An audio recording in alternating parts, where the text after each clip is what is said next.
Meet Olivia Howard, a forward for UC Santa Barbara women's soccer. She enters the 2025 season with focus and drive. But just 2 years ago, her journey took an unexpected turn.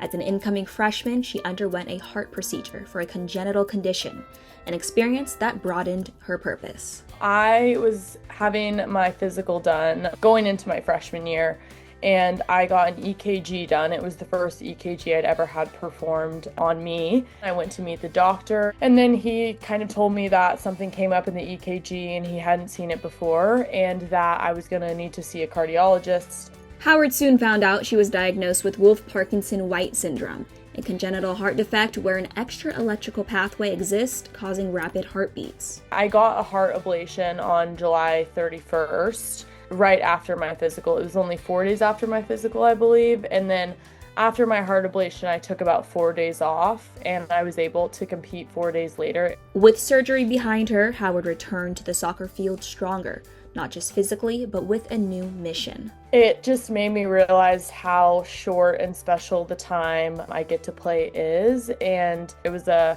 non-invasive procedure. Obviously, there was some aching at the incision site, and mentally it was very interesting because I never knew something was wrong. Nothing ever felt wrong. And then to go into surgery and come out and they're like, okay, you're fixed.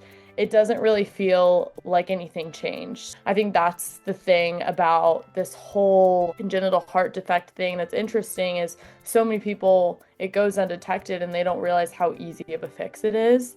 With purpose and awareness, her story proves that any challenge can become an opportunity to inspire. I want to raise awareness for athletes, but also just kids in general, because most cases, kids don't undergo an EKG after the age of 13, which is when these congenital heart defects can be detected, because they're not required in middle schools and high schools. And so I was fortunate enough for them to be required for the NCAA. Obviously, there are bigger issues than what I had. Fortunately, I was only out for about a week, but I think that anything can be overcome. And now I'm going into my sophomore year and I'm playing and I have a role in the team that I'm proud of. It's the community around you that lifts you up.